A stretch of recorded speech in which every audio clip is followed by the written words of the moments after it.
Welcome back to Caffeine Confessional. My name is Allan. We are here today to talk about the Challenge Battle of the Eras, episode 16. I'm joined by my lovely co-host. We have the Southern Luke Muncie, What's up, guys?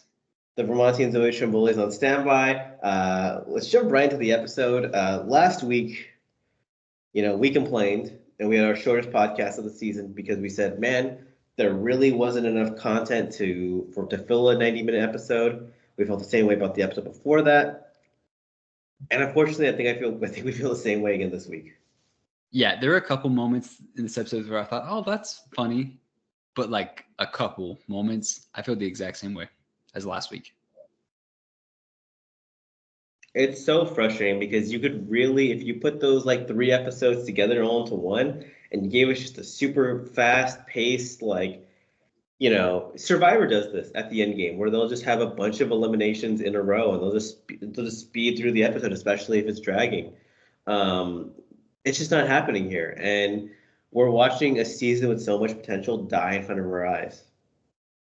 Yeah, it does seem like there's going to be an upswing next week, but like at what cost? Who is actually still watching, especially with Survivor finale being the night this airs, and then next week is the actual finale because Survivor's doing a two-part, 2 hours each. So again, jamming a lot of things together. It needs to end. And it's not coming from like a place of hate, it's coming from a place of like love, of like we want to see this show do really well. And we had all these eliminations at the beginning of the season, just people going every single week, and we felt like we were on pace. And now it's like I don't. Every week it feels like a foregone conclusion, you know. When it seems like they don't get the formula, they do money wise. Send as many people home at first, so you don't have to pay for their food and all that. But like 90-minute episodes when there are 40 people can be chock filled with stuff. When we're down to 10, like there aren't that many storylines to delve into. Yeah, and it's I've seen people talk about it online where we have it split in between Bananas, Angels, and the rest of the house, and yet these two groups they aren't really actually going at each other. They're just staying within themselves and just complaining about the other, and just they're not actually combating each other. Yeah, they're voting blocks. So coming in next week, Jenny wins the elimination. She nominates uh, Cory, Jordan, and Derek as the targets. Cory's talking about the idea of going after Derek and going after Jordan. I mean, that which I think would be a very good move for his game, but it's just the concept of you have to get Jordan in somehow. We also had a scene that was interesting where Derek is talking to Kara, and he says, "Well, my goal is to not come in last." And Kara says, "Your goal should be to win." Which I thought was actually like a really good thing of like, because I was getting worried when Derek says like, "My goal is to not come in last because I have the target on me." It's like, no, no, no, that shouldn't be your mindset. Like you're in final five, do better than that at least. Yeah. Well, and just because most people would send him in, even if he weren't last. So maybe not most, but like he's one of the very few options. That was just a little scene I thought it was interesting too because I was just like, I think that's the moment like once you go into the survivalist mindset versus the thriving mindset, you already like put yourself, you're already picturing the idea of losing. Yeah. Yeah. Anything else that was interesting before we got to the daily challenge? No. No. Let's jump right in. The daily challenge was they had to do players were put into a car where they had to hotwire it. Essentially, they just had to find the right plugs for the right holes.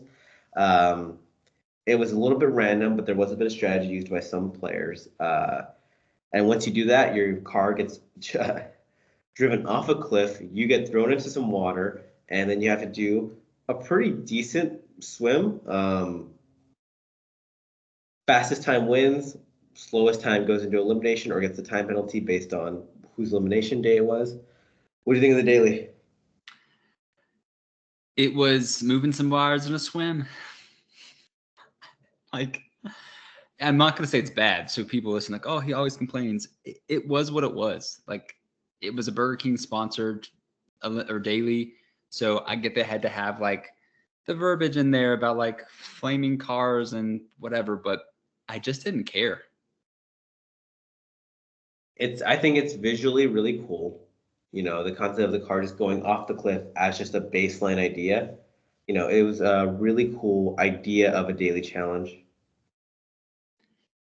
I really like dailies where it's everybody participates. Like there's 5 of you, we're throwing 4 balls in this mud pit, and we're gonna get down to 1 ball, and like we have multiple rounds, and whoever ends up winning wins. Like, and I'm not saying they rigged this daily, but it's also like we cannot trust these things. And I'm again not saying they're rigging, but I also don't care to sit and watch. You watch who gets highlighted in the longer reel, and you see who gets a recap of their run through, and more likely than not, you know who won.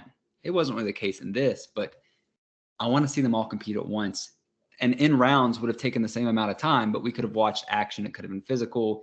They could have even painted like a chicken sandwich on a ball and had them dive into that mud pit. I don't know. We got a mercenary appearance of Zoe coming in mid podcast. So lucky to be joined by her.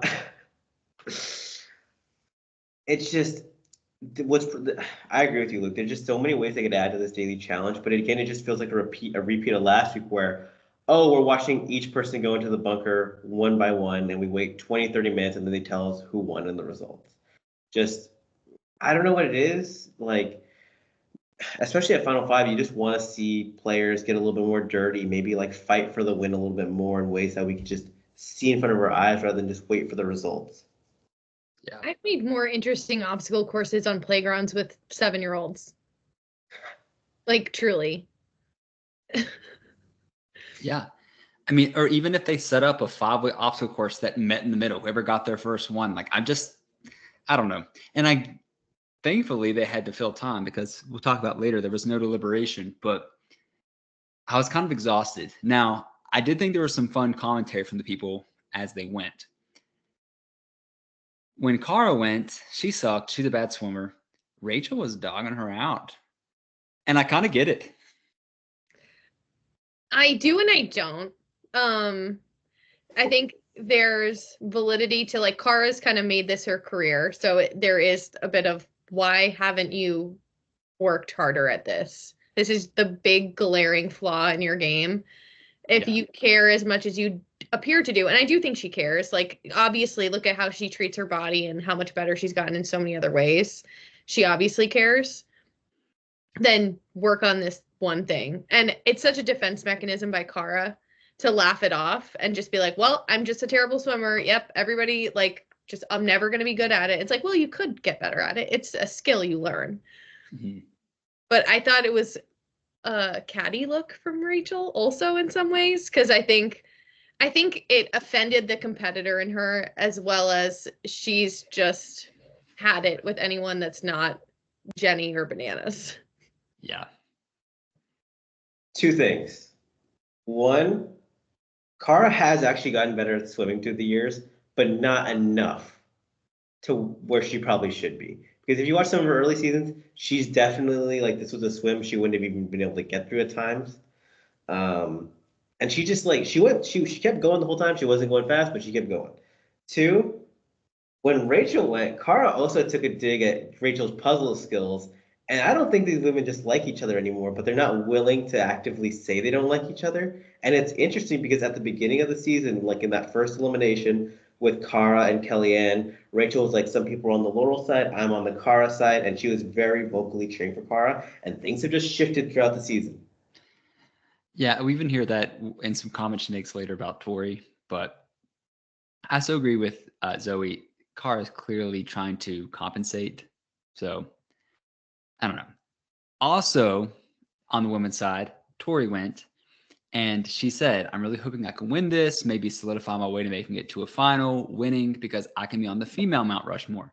Earlier this season, we've seen their, all-time Mount Rushmore of Laurel, Cara, CT, Bananas, whatever. But they put up their female Mount Rushmore. Tori was added because she said that, but it was Laurel, Cara, Evelyn, which I can get behind, and then Emily Schramm.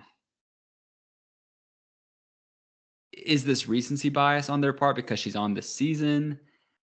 Is it just a glaring mistake? I mean, I'm on your side, Luke, because I disagree with that wholeheartedly, but I do think that is a resounding opinion among like casual fans of the show. Yeah, I did many years ago, like 5, 6 years ago, I did a poll of like women challengers, like March Madness, and Emily won it. And I was so mad. And I was the person who ran the poll of like, I would put them like matchup for matchup type thing. And there's a lot of people who really do think that Emily, or maybe not after this season, but thought for a long time that she was the greatest female competitor on the show, at least physically. Yeah, and I think if she'd done more seasons, she'd have more wins. That's true. And I can't knock that because I love a good hypothetical, but you know. But I do think when you're talking about greatest of all time, appearances does actually matter. Like we can say that if she'd shown up 10 more times, she would have a handful more wins, but it doesn't. It's not a factor when you're actually saying who are the best competitors who've been on the show. Yeah. Because obviously the fourth person should have been Ashley Mitchell. Hey, I wasn't going to say that, but I'll absolutely take it. I'm willing to say like Emily, what's it called? Evelyn, Laurel, Cara. That is the correct three. And then whoever you want to put 4 and 5, it's viewers' discretion at that point. As long as those three are locked and then anyone can be the fourth, fifth, I don't really care. Yeah, I miss Paula. But anyways, yeah, other than that, like this daily was just like, okay, I kind of expected this. We did see Kylan's weak spot, which was highlighted by a few people talking, and that was swimming. Still rooting for him. I can imagine he can't overcompensate in other areas. For the men's side, yeah, we saw Kylan struggle. It came down to him and Derek for last place, where Derek performed really badly in hot wiring the car and in the swim. And I thought it was really interesting because people kept saying that Derek was like a fish in the water, and then we watched him in the water. Didn't look like a fish at all. Well, I'm beginning to question like my perception. Like, why did I think that too? I think he said it. I think he said it in confessionals, like, "Oh, I'm a really good swimmer," like type stuff. Not good enough. I was very, very shocked, I will say, of a person who didn't come in last, and that was Cory, because I've seen Cory be like a really awful swimmer on this show, like really awful. And then it took him forever to hotwire the car. My assumption at that point, once he like couldn't hotwire the car, was that he would come in last place. But like Rachel said, I think in the confession, like he's been practicing swimming in the pool every day, like in this house. And he really, this is the best performance I've seen of him in a water type thing. And like Cory's performed well or better in puzzles throughout this season than he has in any season prior. So seeing that Cory's actually improving on all his weaknesses really shows that he cares about winning and how much he's like putting towards, bettering himself so he can actually have a shot. And to me, that's like, that gets my respect. I love Cory. Even when he does dumbass stuff. But yeah, it is nice to see. But I would have loved to see a win. But the winner was clear. Jordan's just a beast. No one was beating Jordan in this. Well, if you're the editors, you got to edit this differently because Jordan went first, and it was just so abundantly clear that no male there was going to beat him. Like, so just find a way to edit him going last because it was just such a foregone conclusion from there. At that point, we were just watching who would come in like last. Mm-hmm. Yeah. I do want to say all the women other than Cara did really well in this. Like, because I thought Michelle was really good in the water. I thought Jenny looked really good in the water. Rachel thought she won. I didn't think Rachel won, but she thought she won. And so Cara is also like credit card what Cara was saying, like, man, some of these women are just really good swimmers because I thought they were all flying. Yeah, and Tori wins. And Rachel says, I'm so tired of Tori winning. And I just had to stop and think to myself, as much as I hate to say it, that fourth spot really might just be Tori's. I think she's making a strong case for it this season. Because I saw someone recently on Twitter, and it might have even been our very own Allan, talk about like, it might not have been though, so I don't know. So people were talking about whether or not Fessy was like a top whatever player. And they said, had Fessy been on all these earlier seasons, he would have 1 or 2 wins. So like, we really can't base this off numbers of wins either. Yeah, she's competing in a much more challenging era. Yeah. like we can't all be Ashley Mitchell and win 2 seasons in like a very hard like landscape. So I don't know. But I love Tori. No, she's got 4 daily challenge wins. For reference, in these solo wins. For reference, there's been 7. Jenny's got 1, Rachel's got 1, Kara's got 1, Tori's got 4. She's got more than all of them combined. If Tori wins this season, I think it could go down as one of the most dominant wins in challenge history. Yeah. Which yeah, I kind of hate. I don't even want to say kind of. I hate, but also like, how can I dispute that she's had this phenomenal season? Yeah, and no one can take it away from her at all. No, and it's not just physicality. We talked, I think back, they were in the club a few weeks ago, and she was talking to Rachel about how we're on different sides of the house, but we can use this to our benefit. And then she went and talked to Derek, and she was getting her numbers in order, and it just made sense. Like, her social game's been phenomenal as well. She eliminated Casey too, which is, I think, also like forgotten at this point. But like Casey is like probably like a crazy elimination record, and so she's the first person to give her a clean loss. All these daily challenge wins. This is kind of like her Bananas free agent season, where Bananas like put up that win on free agents, and it really solidified like his legacy as like the go, or at least in the conversation. Like, for if Tori, like as I always saying, if Tori wins this is her like, I'm on, not only am I on the route on the Mount Rushmore, I might be the go. Oh yeah, I know, and it's like, whoa. And she's in her prime right now. So like, that's a scary thought. Yeah. Yeah. And imagine what she can do knowing that she's $5,000 richer from Burger King. I told Allan before this, I love when they win like these random amounts from Burger King, because it didn't happen this time. Jordan and Tori still stayed in the same location, you know, money wise. But in the past, it has changed things. Like, I can't remember, so I'm not going to try. But I love the leaderboard just changes a little bit. Did they even bother to bring her an Impossible Whopper? No, she was just eating fries by the handful. I didn't see her eat a single burger. At one point, though, she put her mouth through like a thing of fries like that. And I was honestly like I was kind of annoyed because I'm like, fries don't even taste good that way. I honestly I live in a fast food desert here. But I was really hoping to make a pit stop at Burger King and get a crown for this episode, but Zoe, I was just telling Luke that I've had a crown in my bedroom for 2 weeks that I threw out while cleaning last week. And I've been sick the last couple of days, so I couldn't make a trip out to Burger King. And I'm like, why did I throw it out? It was literally just sitting on my counter for 2 weeks by itself right there. Could you Uber Eats a crown from Burger King? I could, and I know that's why I was doing a delivery, and I had a crown for that reason, and I was just wearing it for fun. And I'm actually shocked my cats didn't destroy it. I love seeing these grown adults wearing Burger King crowns and eating Burger King, especially because they are like Adonises of fitness. Like, they all have like their 6-packs and they all look perfect, and they're just scarfing down Whoppers.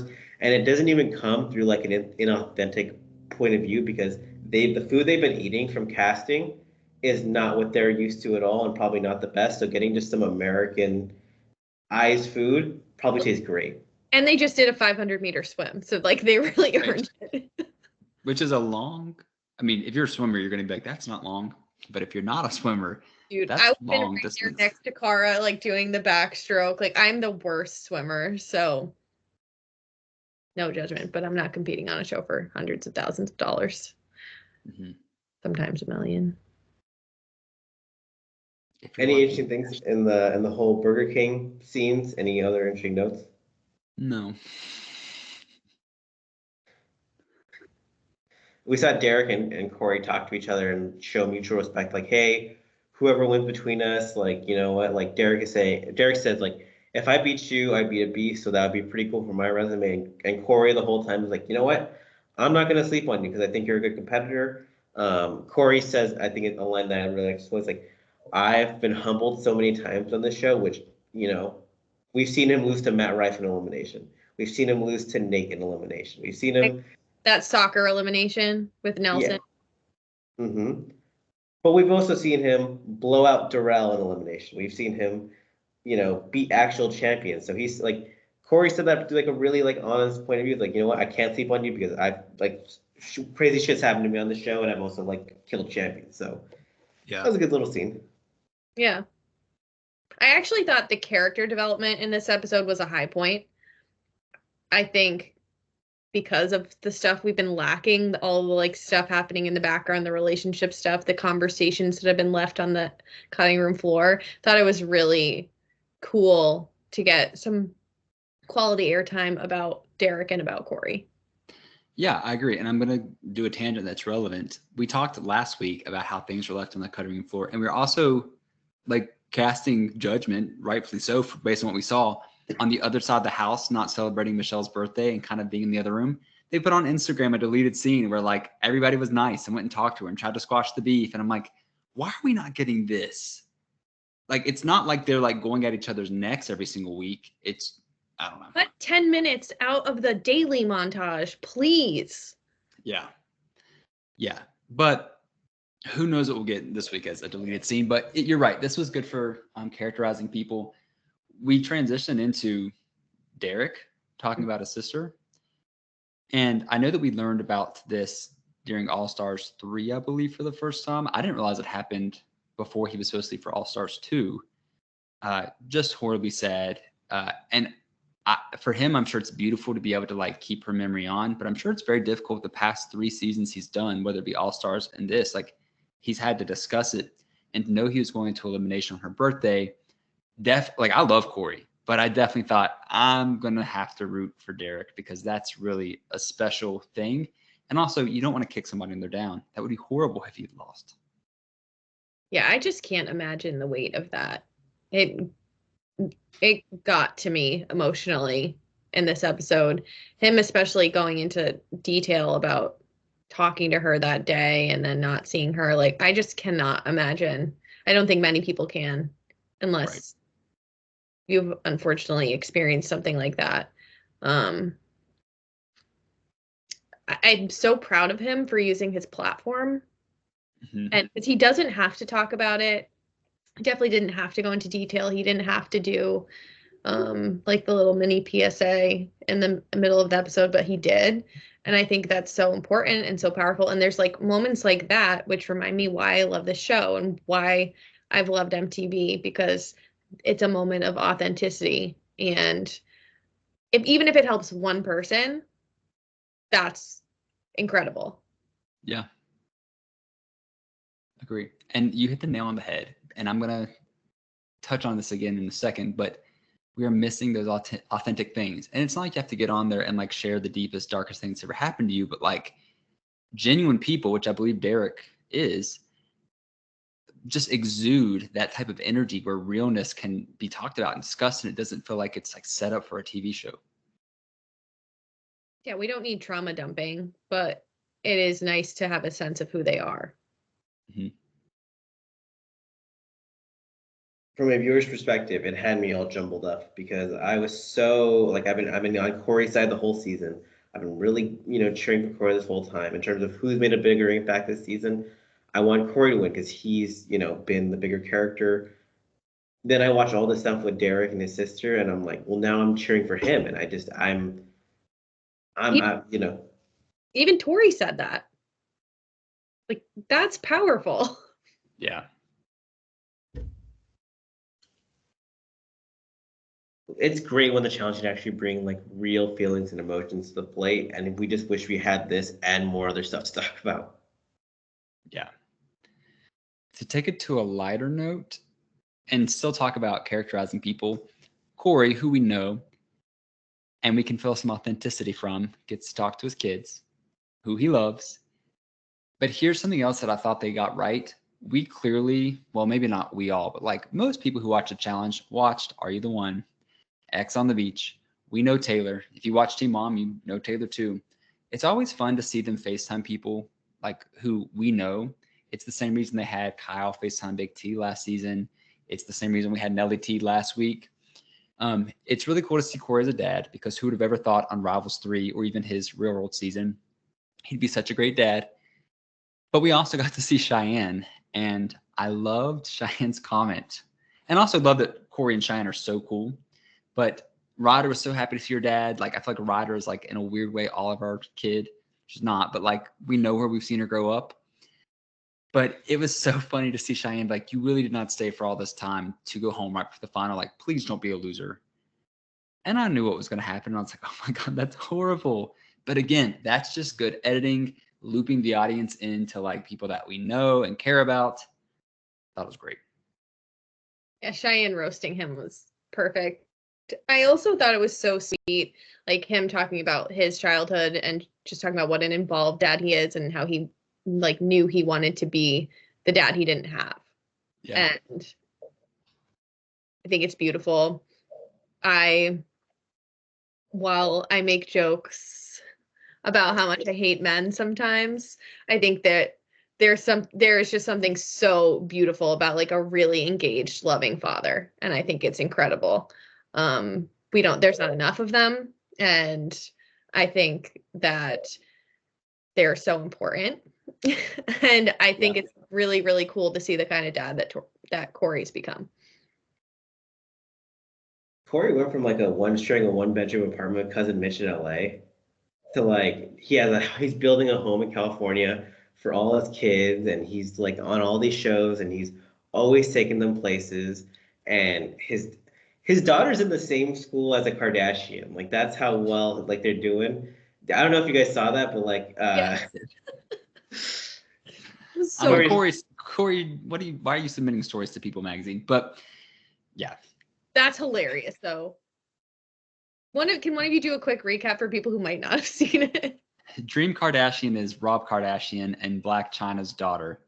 Goes to the same school as Ryder and apparently get into arguments about whose dad is more famous. And it's clearly Rob Kardashian, like duh. But was it whose dad or which one of them is more famous? It was which parents, and Cory's like, do not cash checks that I cannot fool. He's like, we are famous. We are not Kardashian famous. We are MTV famous. Yeah, we're not that type of. But hey, just the fact that like your daughter could even think that like you're doing pretty well. You're doing, and especially for the guy, Cory had to drop out of college because he thought a girl had his baby in Michigan, and then like he dropped his scholarship to go be a dad with her, and then she faked the pregnancy. That's like part of his like real world teen mom or like real world origin story. And now here's who he is now. Like he's always been like the second he could be a father, he'd be committed to it. Like regardless of what you think of him as a challenger or personality, the guy's a good ass dad. Mm-hmm. You love it. Now, do you want to talk about their elimination? Sure. It was anyone's game, I feel. I thought it was great. Elimination. There is a giant wheel that they have to pull up to bring up a wall. Behind the wall, there's a bunch of different crates. They have to grab, not crates, cinder blocks that have patterns on them that will help them solve a puzzle eventually. They're allowed to grab as many cinder blocks as they want from one side to another side, and they have to keep repeating this pattern until they have all 40 blocks on a platform. Once they do that, they can start solving their puzzle, officially solving their puzzle. Yeah. They can't solve the puzzle on the sand. They can only like get them onto the platform. Yeah, and once you have all 40, you can put them on the sand. If not, whatever type stuff. I did have a thought for a second. We didn't see anyone get hit by the door, but I was wondering how heavy the door was that they were running under, just in case anyone had got caught under it. Yeah, because it was made to look like a guillotine, so. Mm-hmm. It couldn't have been that heavy, right? One of my first thoughts when they were walking in was Tori says it's a guillotine, and I'm like, oh, I wish she hadn't said that because I wonder how many of those challengers don't know the word for what that thing is. Yeah. Probably a few that are left there now. And then ask them to spell it. Give me a break. No, right. Anyway. The elimination gets going. Cory has the strategy of I'm going to get as many blocks as I can as fast as possible. And Derek goes with the strategy of I'm going to start solving first, or like at least when I take my blocks, they're going to be in an organized pattern so that it's easier to solve. I'm basically gonna be solving before, before I'm even done. It was like a real life tortoise in the hare. Yes. And Cory's just not like, he's been working on his stuff, but I wouldn't call him a puzzle king, prince, pauper, any of it. Like, he's a king, he's a puzzle peasant. I don't know. Too many like serfdom words, but I don't know. I was really rooting for Cory, like, even despite all we'd seen. Like, I thought you still got a beautiful tribute. And selfishly, I wanted Cory to win, but I also love a good underdog story. And I know that Derek said weeks back he doesn't like being seen as an underdog, but he is. Like, he doesn't have the accolades that Cory does. And he was smart. He put on such a dominant performance that you can't help, no matter who, like, if you were rooting for Cory, I think it's hard not to just be like, yep, he deserves it. It was not even close. The people in the stands were like, okay, yeah. I loved Jordan saying, I want Cory to stay. He's been to 5 finals and he's lost 5 finals. That's who I want here. I thought, oh, that's a gut punch to Cory, but he knows exactly what Cory can do. There is a threat in the unknown. No one really knows what Derek's going to do in a final. Yeah. I do wonder, because obviously Derek has a better strategy in this elimination. I wonder if Cory even had the ability to use the Derek strategy, whether he has that within himself, to have that patience, to have the ability. Because I just don't know if Cory's wired that way, or if he has the, like, if he could vision stuff out. Because I will say, near the end of the elimination, it did seem like Cory was starting to put things together a bit within his, like, blocks. But even then, I don't know if he could have played Derek's style. What about the added layer too of Derek solving it and making sure it wasn't facing Cory while he was doing it? Like, there was just so many levels to how intelligent it was while he was solving this puzzle. It was so impressive. Yeah. It was a really damn good performance by Derek. I mean, his best this season. I feel bad for Cory. I do, because he's been such a.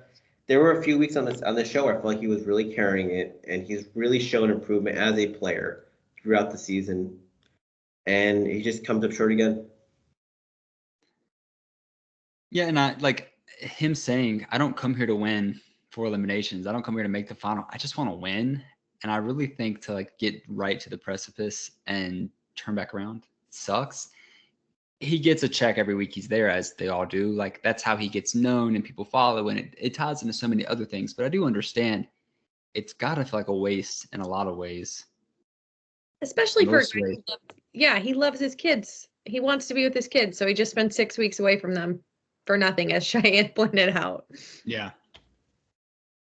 He was a really good loser, though, because he gave Derek a big hug. He didn't really show too much disappointment on his face till after the elimination. Like, he hyped Derek up too about the win, and I thought that was actually really nice of Cory. Yeah. I've somehow like developed a reputation as a Cory hater, and I don't know that that's accurate, because it's definitely, like, we know who I hate. If you listen to this podcast, you know who I hate, and I really wish that Cory was staying over that guy. But I like actively rooted for Cory most seasons? No, but he's not a bad guy. He's been stupid, but he's and I think also the important thing about Cory too is he's shown growth, and I think he will continue to show growth on this show. Yeah.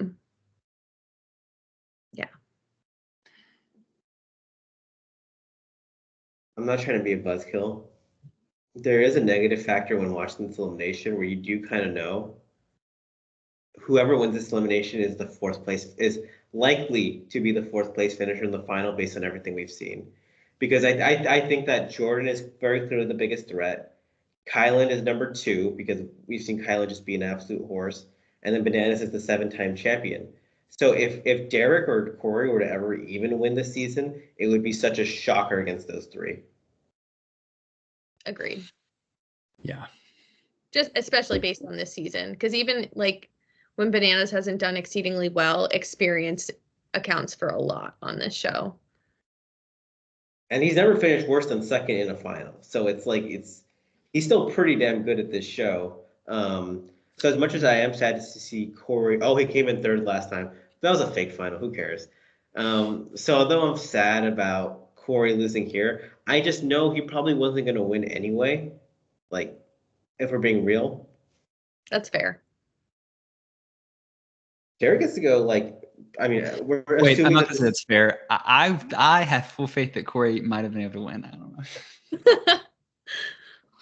So assuming this is the final male group, like this is Derek Chavez's first ever final on an MTV Challenge season, which is like huge for him. And on this season, that is a remarkable accomplishment.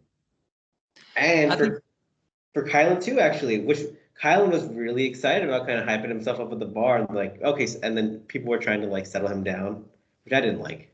I didn't like that either. And this could be biased for many different aspects, but like that's pretty cool that he did this like on his second MTV season. Incredible. Yeah. I do worry about Cory though, because like who knows what 41 is going to look like. But I do feel like it's unfortunately going to be, I'm not going to say he's one of the best. Well, I will say he's one of the best to never win because a lot of the best have won. But I feel like it's going to be the classic case of Cam, who I feel like should have won somewhere along the line. But NTV just like prioritized other things. And I'm not saying he was rigged out on this one. He lost fair and square. But I always think back to Double Agents. And I'm like, could nothing have been done? Like, you know where storylines are. Do not tailor the final to two people who you think like can carry the next few years? Or do we want to consistently pander and bow down to CT and a rookie who had 0 confessionals? And I don't know. I just, it's hard when you have people like Emmanuel, who's a champ, who like on a second season and doing nothing except for cheating on his girlfriend, which Cory's done too. But like that was his whole shtick. And he's a champ, but Cory's someone who's put his heart, soul, everything into this is not, I don't know. It's a faulty thought process, but it does make me upset. I think Yeah, going to what you said too, we were missing so many of these staple players on 39 who should have been there. Cory, Josh, Kyle, Nani. They should have incentivized them to show up for that season. Yeah. and when you talk about like the best never win, like that's what it pisses me off about Cory, where people, especially like fans, will shit on him for like never winning. But you have so many OG legends who are 1 to 3 time champions who get passes from the fandom, but they've never won in a solo format. They've never won in a pair format because they don't have the same puzzle skills and like swimming skills that Cory's also lacked. But Cory's just as athletic and skilled as them. And I would say like if you watch this season, like yeah, Cory was better at puzzles than they were. And he's improved his swimming and he's shown growth. And so like he's not a perfect player, but so many people that we just put the legend label on don't have those skills either, yet they get a pass. Yeah. Totally. So Derek chooses his targets. Mm-hmm. And we forgot to say this, Allan, but prior to the elimination, Jenny West is just the biggest dummy. Mind you, she made Derek a target that week, which made sense. He understood what the game was. He understood how numbers work and how alliances work. She goes and says, several weeks ago, I kept you safe. Like, I need you to return the favor. And I love that he just straight up said, that's not going to work based on the numbers. Like, what? If anything, out of the 4 women that he could have nominated, she's the one that he would put up regardless. Like, there might have been some thought, I should save Rachel because she's my friend. Like, she is stupid. Stupid. I'm beginning to really not like her. It's not just that; it's the way she took such offense to it too. It was like this is such just like a dumb idea just to even throw out. Like you know what, throw it out just to throw it out there because you're playing the game. But to take such offense to it is crazy. So she's a target. She's a target. Rachel's a target, which makes sense. Derek says, I love you. And she understands. Like, I can appreciate, because I think that Rachel is fed up and is acting a little catty. It's been a long time. I think she's also a great mother. I think that, like, she's like, let's get this thing over with. She acknowledges we're on different sides of the house. I'll go in. And then I'll give Cara credit for saying this, if you win, this day should be about you and should not be about upsetting a friend, especially given the gravity of what the day entails. And also, I think it's a great sign to Michelle that like, hey, I actually am willing to be your friend outside of this game. instead of just throwing you in, because you've done 3 eliminations. That's pretty impressive. And it shows some confidence in herself. Yeah, it's that added element too, which I think, Allan, you've talked about a lot, is that Kara's at her best when her back's up against the wall or she's coming from like an underdog perspective. So her potentially throwing herself into this elimination, if she loses, she knows that she performs at her best when the stakes are high. Yeah. And, having the targets be Rachel, Jenny, and Cara is crazy. Now, Michelle needs to make sure she doesn't get last, and Tori as well, I guess. But, that could change.